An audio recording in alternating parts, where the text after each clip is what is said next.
Oh, thank you. Well, we can go ahead and get started here. Hi, Callie. Oh, MCAD, what a great place. Yeah. Such a great school. Yeah, feel free. We'll hope to use the chat while we're doing this presentation today. And I know it's Friday afternoon, so we might already be feeling pretty tired after the week and after startup week, but we are happy to be here today and talk with you, and also knowing this is recorded. So perhaps others will be able to catch the recording. But just want to welcome you. My name is Stephanie Malon-Rufi, and I am the founder owner of Spark Good, here with Traci. Hi, I'm Traci Warnberg-Lemm, and I am the owner of Social Motion. And so, yes, today we are talking about how to build a business without burning out. Now, and I think this is kind of something that we're talking a lot more about, right? In the past few years about burnout. I know there were some other sessions as part of Startup Week that we're talking about this topic as well. And we really are talking about today what you can do in your business that's going to help you to hopefully prevent some of that burnout for yourself as the founder. So we're going to get into some of the nitty gritty with that. And we do have, we're going to go through this presentation. We do have a download, like a workbook that goes along with this. That we haven't been able to attach here. So we have a link, though, if you're interested in grabbing that workbook. You can do it now or afterwards. And we can throw that link into the chat as well. I don't know if you, I can grab that super quickly here. That's what that link is. But we'll go ahead and get started.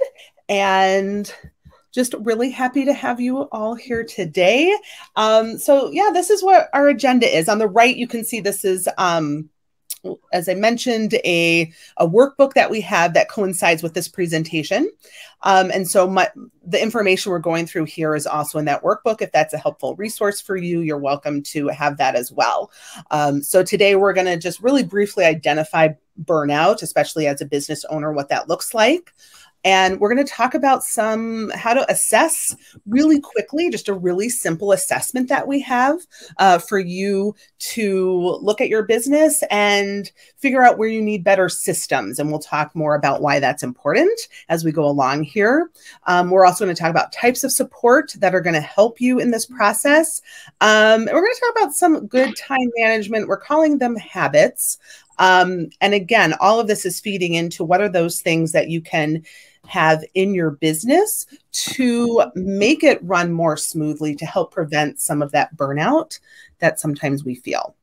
But before we get started, we'll just quickly introduce ourselves so you know a little bit more about us and our experience. Again, my name is Stephanie Malon-Rufi, and I have over 20 years now of experience working with social enterprises, startups, and nonprofits. And I've done a lot of that work in a consulting and more recently in a coaching capacity.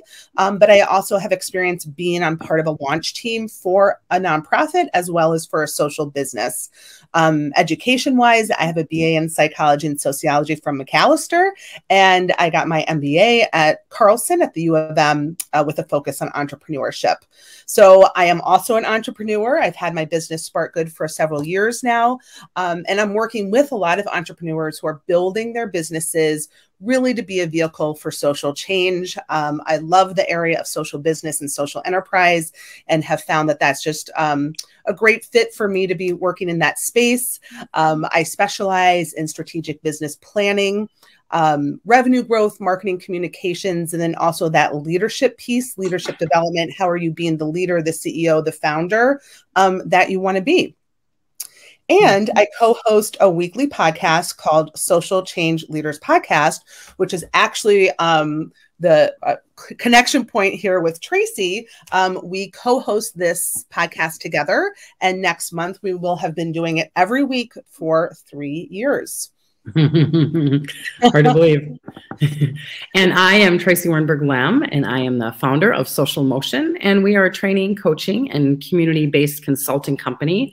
And we really work to energize civic policy and community-based solutions, and we support the variety of leaders that drive those. So I'm a social worker that's my bachelor's degree, and I'm a total civics policy nerd. My public affairs degree is from Minnesota's Humphrey Institute, right across from the Carlson School of Management where Stephanie went. And I have over, again, 25 years of experience doing a lot of community building, nonprofits, government stuff in the US and abroad.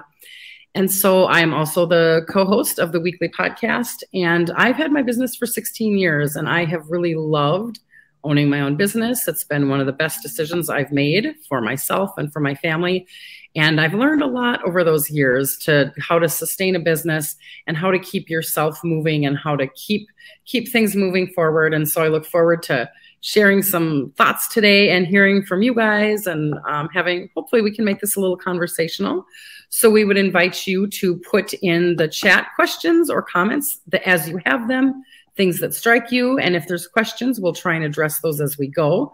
Again, we want to keep it casual and informal as much as we're able to. So thank you again for joining us today. And just if anyone just joined us, I was just going to say, there's a link I put in the chat, and that's a way if you want to download. We have a workbook that goes through a lot of this content as well, if you're interested. So just wanted to let you know that too.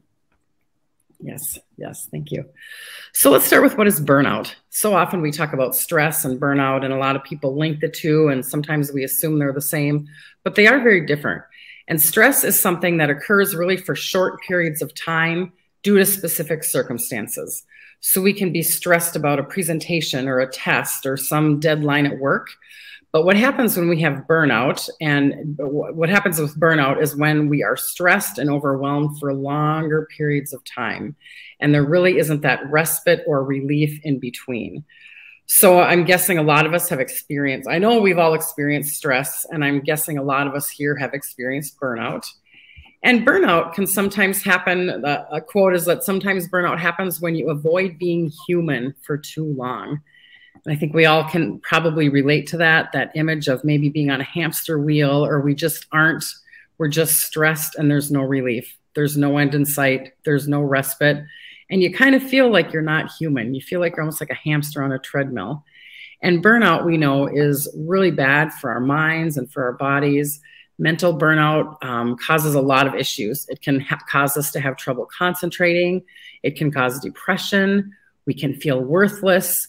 And sometimes when we're burned out, we have a loss of interest in things that we typically enjoy and find pleasure in. In severe cases, it can lead to suicidal thoughts. It also causes physical issues. It can cause high blood pressure and sleep problems. It can cause poor immune functions where we can get sick more often. It can cause headaches, sleep issues, apnea, a whole variety of things. So burnout is really not good for us. It's really bad for us. And as business owners, for those of us that are business owners here, we go in a lot of different directions. There are many, many, many hats we wear as business owners. So it is really important that we learn how to take care of ourselves, our mental selves, our physical selves, and really do everything that we can to avoid burnout. Mm-hmm. Yes. And I really liked Traci talking about stress versus burnout, and stress being kind of more circumstantial and something that might happen that doesn't last as long. But this burnout, right? This can be in our daily life. I feel like burning the candle at both ends is sort of very common feeling for a lot of us when we're experiencing this. And encourage you to just look at this list, and are there things that you notice that you've experienced when you've had burnout in your daily life? Sometimes your sleep habits might change. You might not be sleeping as much, right? You just might find in general you're more cynical. Your attitude is more negative in general, right? On a daily basis. You might, eat foods or, other ways to kind of numb these feelings, because you're just feeling so burnt out.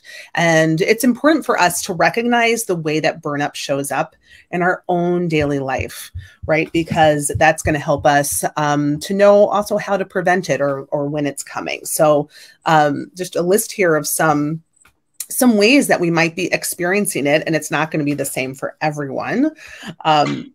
And so really want you to think about, though, how does burnout show up for you? And do you have some early warning signs, maybe when you are reaching that point of burnout? So yeah, just something for you to think about here. Yeah, I know for myself, I'm chuckling because I know the times for me, a trigger is that my emotions are so high and so low. And when I'm working on something and I just feel like I'm never going to get it done and I'm just burned out and I'm fried, I find my moods go from really high to just low, and I can't even get out of bed some days. It's so I find my moods are very up and down when I'm getting burnout. So yeah, think about those things that apply to you. Think about times you've been burned out or burning out, and what are those things so that we can be aware of those. Yeah. And so as we think about, we think about building a business that doesn't burn us out, there's some really important things for us to keep in mind. One of the key things that we want to really hit on today, and one important theme, and if you take just a few things out of it, I hope one of the things that you take out is the importance of building systems. And there's a great book called Atomic Habits by James Clear. If you have not read it, we highly, highly recommend it. But one of the things that James Clear talks about is he says that you do not rise to the level of your goals, you fall to the level of your systems. And so it's really important to, set goals, set action items, set benchmarks. But again, we're not going to rise to those. We're going to fall to the level of our systems and our environment. So it's really important that we as business owners take time to understand and connect the goals we have with the systems and the environment so that we can create habits that are going to move us towards our goals. And so we just kind of, that's a quote. I'm guessing some of us have heard this quote before, but it's really a great one to keep in mind as we're thinking about how to build a business that doesn't burn us out. Create good systems and strategic systems. This is kind of one of the first steps. And so, and so what does that look like in your business, right? So what are the areas in your business that you have systems or that you need better systems in place? And we're going to kind of go through what that looks like and some tangible thoughts here. And maybe you already know what systems you have or have thought about this before, but before we get to that, just wanted to talk about the benefits, right? When you start putting some of these systems in place, right, is that there's a consistency that comes with that. So one is consistent quality. Okay. So it's consistent quality of what you're producing or putting out there.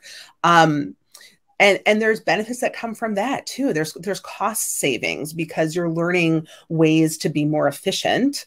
You're not reinventing the wheel every time, right? I mean, sometimes I know I have a service-based business. When I first started out, and you're still kind of figuring out, who's your client? And, you're still trying to find those first few clients. And so when you get someone new that you're working with, it's like, oh, right, I've got to get a contract. I've got, oh, that's right, I have to get all those things together. Well, now I have a system. So if I have a new client, there's more of an onboarding process that I have. I don't have to think about it. I don't have to recreate it. I don't have to go through all my files. Like I know where that information is. And so that's going to create efficiencies, right? And cost savings from that. You're just more organized. And in doing that, you're going to spend less time on some of that busy work that happens. And you can spend more time focusing on that important work, right? And that important work is what you have to do as the business owner, as the entrepreneur, to keep pushing your business forward to the place that you want to go. The other benefit of systems is that you can get to a point where you, as the CEO or owner, founder, can also step away as needed. Encouraging to see that some people had some trips right this summer, because hopefully that meant you were really able to step away from your business. That's what, it's hard, especially when you start your own business, because you love it. And so doing work sometimes doesn't always feel like work. Some of it might not feel good because it's not what you want to be doing when you're wearing all the hats. But eventually, you get to a point where you're doing the work that you love to do, but you also need to step away. And so being able to have a business that can run a little more systematically makes that easier to do. Right. Again, increasing productivity, you're better poised as you want to grow. And it's easier when problems pop up. You can identify those a lot quicker because it's usually something that's falling outside of this system that you have put into place. So here, what we have done is we have whittled down to there's 6 main areas. Of course, there's a lot of factors that go into what systems are best for you. But these 6 tend to be the most common for a majority of businesses. But we also want to recognize that, the stage of your business will affect this. If you're early stage and you don't have a team, or you maybe have one part-time contractor and it's mostly you, then the team area might have fewer systems there right now. But certainly the leadership area is one place that you can have more systems in place and start developing them. And I'm going to talk about those details in a minute. But just want to recognize that there are some things that play into this, right? If you're working on your business full-time or part-time, that also is going to affect this if you're a service or a product-based business. So, but what we've tried to do is just really whittle down these 6 key areas. So I'm going to talk about what are some of the details in here. If you can read this, I'll talk you through it. And I want you to be thinking about your own business and think about what do you have in place and what don't you as I talk through this. And then we actually are going to walk through an assessment that we've created that will help you to also think about it further. But let me just walk through these. So leadership, I mentioned that, right? So it's kind of from day one, that's one place that you can already be thinking about your approach to some of these areas within leadership. And that we consider, that could be your professional development, going to conferences, right? Like, what are the things that you're doing to grow professionally? This can also include care of self or your self-care. What kind of system do you have in place to make sure that you are routinely checking in with yourself and getting what you need? Personal operations, kind of how you're scheduling your workflow. How are you managing your time and your calendar, right? Those kind of things are areas that as you get going, you want to, from the get-go, really be thinking about having systems in place in this leadership category. I'm going to move to the right is delivery. So that's delivering the product or service. That's developing it, executing on it, delivering it. So like my example before, client onboarding, right? That's an area that you can get to a point where you're developing a better system for that. The client experience. Don't want to forget about once you've made the sale, what's the experience like? What are things you need in place to make sure it runs smoothly? If you have a product-based business, especially supply chain is a big piece, right? What's the process within your supply chain? Then we have finance. Another thing that even from day one, you could really start a system. Are you on a monthly basis doing your bookkeeping and checking in with your finances? Invoicing and billing, that's really important, right? You want to get paid. What's your process for that happening? Accounts payable, especially if you have a lot of contractors, or if you have inventory, that sort of thing. Accounts payable is really important. And just financial statement review. And again, these are just ideas about systems, common ones in place, and there are certainly others. All right, sales. Are you managing your leads like a CRM system? How's your sales conversion? What's your process for that? This is an area, a lot of times people don't, it's hard sometimes to do sales, right? We're usually not in our business because we love sales. It's because we love the work we're doing. But as an entrepreneur, sales is always going to be a piece, especially initially, right? As you start. So what are some things that you can help help you to have in place for your sales process. Team.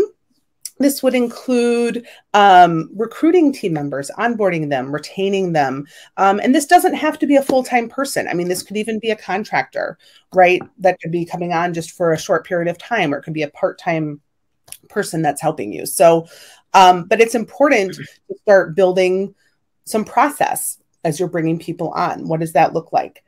How are you finding people, right? Are you finding the right people? Those are places to look. And then lastly, marketing. How are you getting out there? What are your visibility activities? Like, do you have a system for this? Are you consistently doing this? Or is it kind of at the end of the month, you're like, shoot, I haven't really gotten out there. I haven't done any networking, right?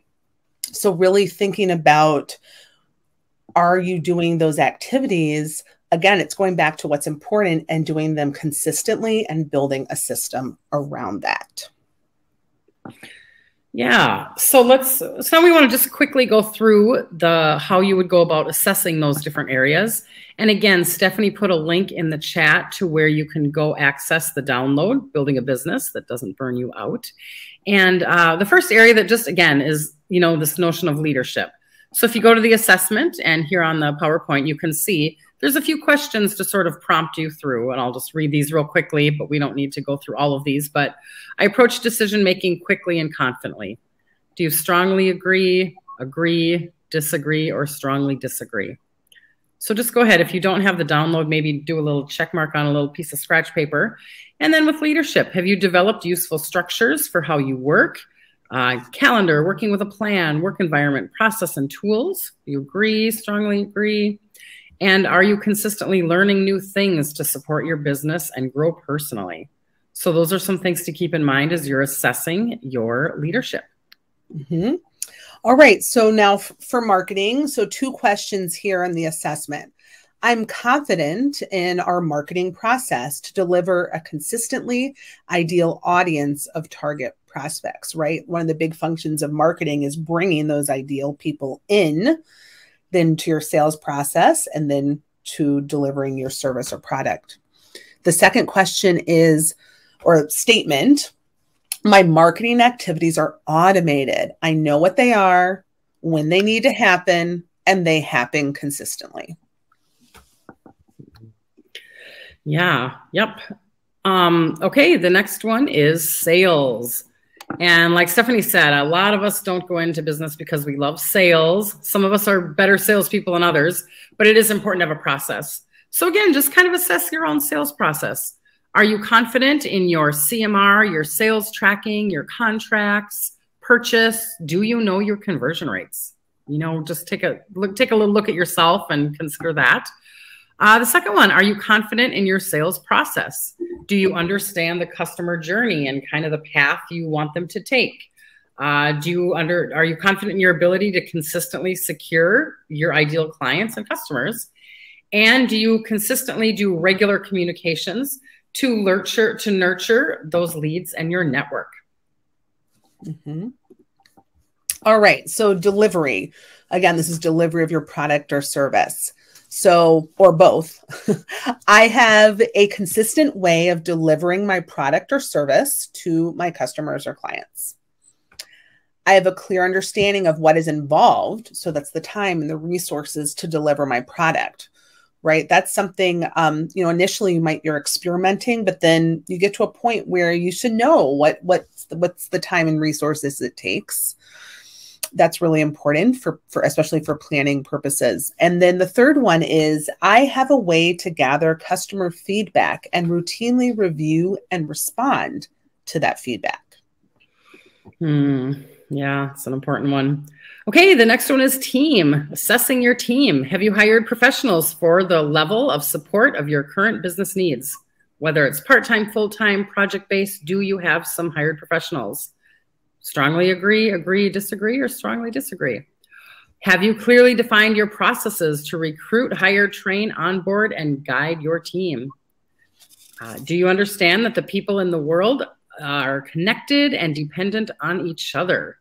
Things like trade, economy, creating safe places, etc. And do you have consistent check-ins and ways to communicate with your team that are efficient and effective? So that's how you assess some teams. Mm-hmm. And then the last category here is finance. I've hired professionals for the level of support of my current business needs. So again, that could be just a contract person that helps you to do your financial statements once a year. Okay. It really, again, this is where it depends on where you are with your business. But that's a question. Do you have someone else that's supporting you? I have clearly defined processes to recruit, hire, train, and onboard and guide my team. I feel like this might have been a team question. No typo there, perhaps. Apologize about that. Yeah. But hopefully you're getting the idea here, and we'll make sure that I believe that's accurate in our workbook though. But hopefully here, this is just like, right, a quick and dirty assessment to help you think about these different areas of your business and think about, gosh, what are some areas that I have some systems in place. Things are going for what I need them to be. And maybe there's a place that, hey, you know what? this is some place I need to work. And that's the whole point here, is just to help you identify maybe an opportunity, right, to get a better system in place. So curious if anyone, if this is resonating with anyone, are you kind of realizing like, this might be a place for me to focus to get a better system in the near future here.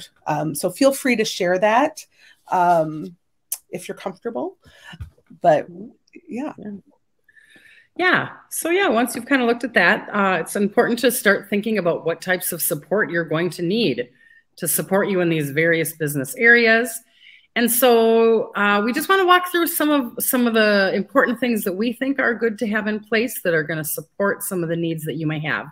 And the first one is one-on-one coaching. Stephanie and I both do coaching. We have both worked with many coaches over many years. And, coaching is really one of the most effective ways to keep yourself accountable, move forward on your goals, get support, get ideas. Coaching, if you have a good coach, it really is worth the money. Sometimes we get sticker shock when we look at the prices, but coaches are really, if you find a good one that's a good fit with you, they really will save you a lot of money in the long run. Coaching really encourages insights, solutions, and strategies. They help you unlock your potential. A coach is really good at challenging you to move beyond obstacles and barriers you have. And so often those obstacles and barriers are things we're not even aware of. They're unconscious, they're subconscious. We don't even have awareness around them. A coach can help you identify and take those bold steps that you need to do in your business. And they can really offer a lot of accountability and help you to take action steps that make sense, that will help you to achieve your goals. So if you have not worked with a coach, or maybe you haven't worked with one for a while, we'd encourage you to consider working with one. And if you want more information, you can contact either Stephanie or I, but there's a lot of good coaches out there. So that's something we would definitely encourage you guys to consider. Mm-hmm. Yes. So another type of support is that mentor or advisor. And this really is someone who is more experienced because they're able to really share with you some of their expertise or advice. It's often really helpful if you're in a particular industry with your business to find someone who works in that industry who might have more experience or who has started a business within that industry. That's a common place for people to look for somebody, but it's really a support person. It's not, sort of a intensive relationship, right? It can be somebody that you check in with or go to for advice on occasion. And typically it's a voluntary relationship. And conversely, also making yourself available as a mentor or advisor is something else to just be thinking about as you go along as well. As we keep going forward with our work sometimes, and you're gaining experience, realizing like, I might be able to provide that to someone else, maybe a little bit newer. But those can be really valuable roles, again, especially for some of that expertise, to know how somebody's done maybe what you want to do. So a great, definitely you can have more than one for sure. Yep, absolutely. We talked about one-on-one coaching, but there's also a lot of group coaching options out there. And this is really a facilitated group that is led by a coach, business coach often. And it's a time to really ask probing questions and guide a whole group through a process. So if one-on-one coaching doesn't feel like a fit, we would encourage you to check out group coaching options as well. Yes. And so another group opportunity is a mastermind. So this is a little bit different than a group coaching. It can be facilitated. It doesn't have to be, but it often works best when you do have a facilitator. But what happens in this mastermind group is where you're going to have business owners that come together to talk about challenges, opportunities in their business, and to get feedback. And oftentimes, I have both been in masterminds and led masterminds. And it's oftentimes that I am in a group or leading a group of people that they can be in different industries, and not have necessarily a lot of knowledge about each other's business. But when you come together to talk about certain challenges or problems, one, you find that there's some parallels, right? Even in other types of business or industry.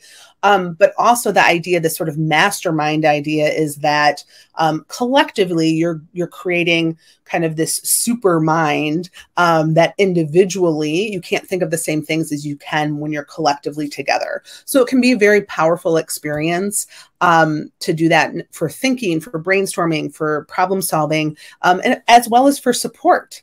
So again, a mastermind is another opportunity. Yep. And then another idea that we encourage people to consider is having a retreat. Step away from daily life. Retreats can offer wellness features.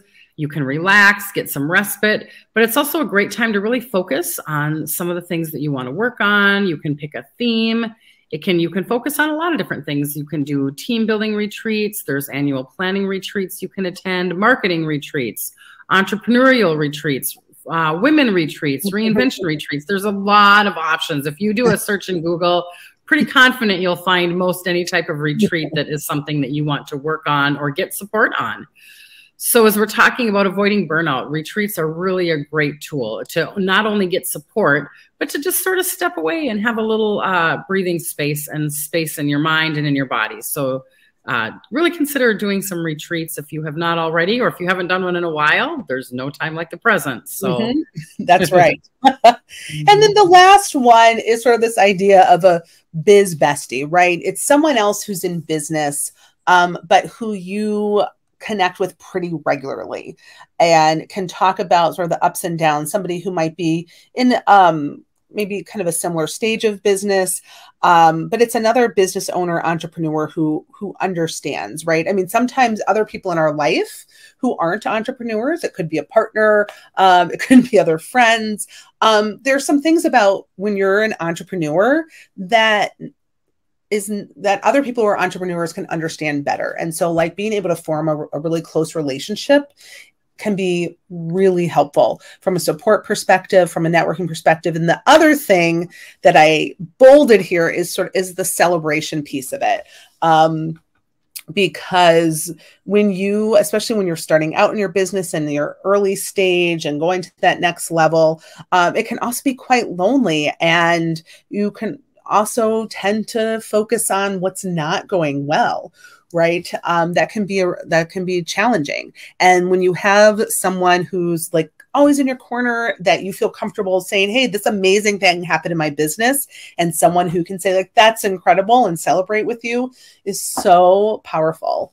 So really, if you don't have, and you can have more than one, but do you have sort of like a business like friend? Really suggest that you look into that or think about that, or recognize maybe you do have someone that you didn't really recognize that that's the role they serve for you. So encourage you to think about that as well. Yeah, absolutely. Absolutely. Okay. Well, the next thing we want to kind of move on to is good time management habits. Yes. Another really important thing to do to avoid burnout is create really good habits around how we manage our time, how we manage our energy. And David Allen says, you can do anything, but not everything. So it's just really important to figure out, prioritize the things that are important, and just get strategic and thoughtful about the things that you're going to do to manage your time. So we wanted to just walk through really quickly our top 10 tips for time management. Number one, this is something I learned from my business coach when I first started my business many, many, many years ago. My coach had me start a not to-do list, because there are so many things that we do in the course of a day that really aren't important, don't matter, the quality isn't important, and to just get in the habit of writing down the things that we don't need to do and start paying attention to that, because it is so easy to keep adding things and adding things and adding things, and we don't always take time to pause and reflect and think about what we should not be doing. And you'll find is as you start developing that not to-do list, you have a lot more time that gets freed up, and you have a lot more time available in your day. So go ahead and consider doing that. Yes. In fact, just this week, I had a meeting with a client, and at the end, we always talk about, okay, what are the action steps that they're going to take? And then I said, and what's the one thing you're not going to do? That's great. So I've, started to work that even like in my own work with clients. All right. Second here is using a timer.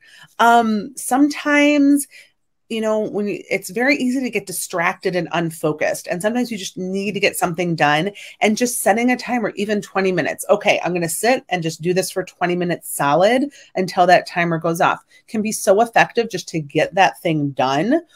Also makes you realize there are some things we put off doing that don't take that much time.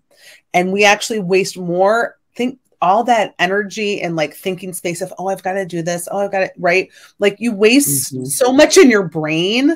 Just sit down, set a timer, say, okay, I'm just going to do this 20 minutes. That can just be really helpful.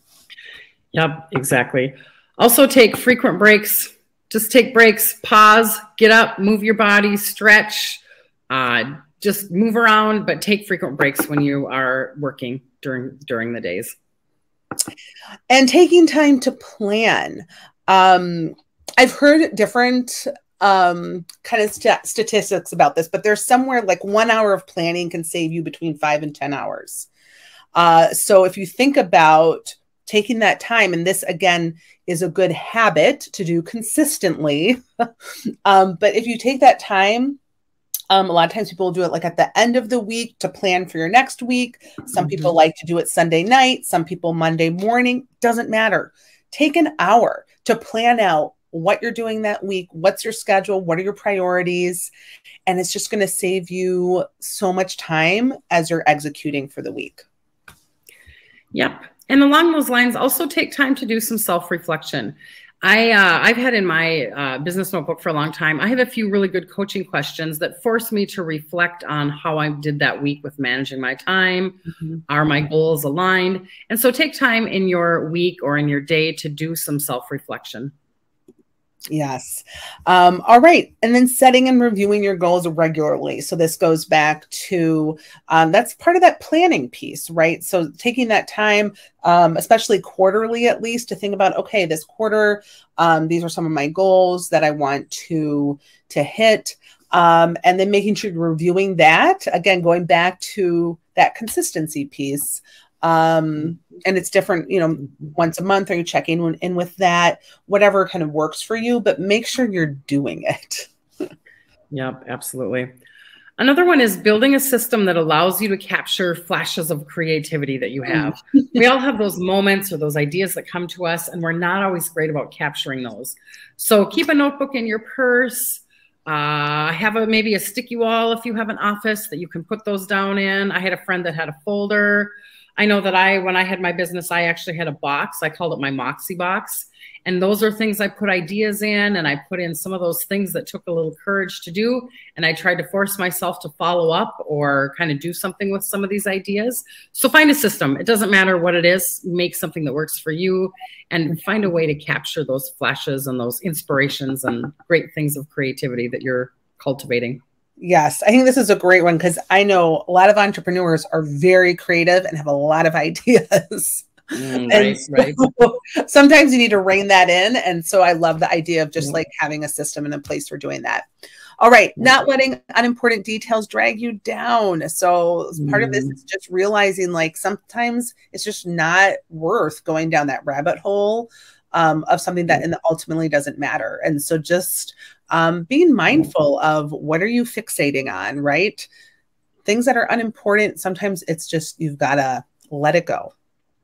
Yep. Number 9 is focus on managing your attention, not your schedule. So often we focus on managing the schedule and our time and but really pay attention to your attention. When do you have energy? When are you most creative? When are you most productive? And manage that throughout the day. If you're someone in the afternoon that needs a little nap regularly, build that in and manage that, work towards that, and leverage the energy and attention that you do have throughout the day. Yes.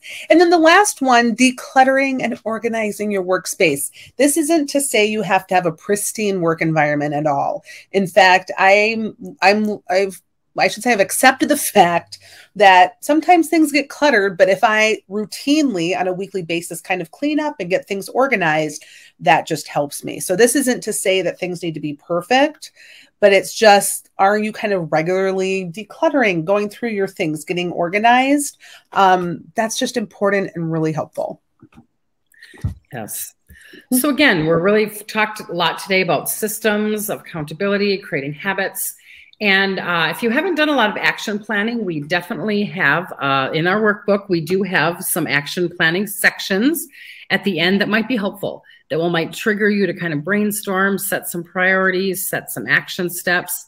And then it's really important that you develop habits that are going to meet you and work you and move you towards those action steps and those larger goals.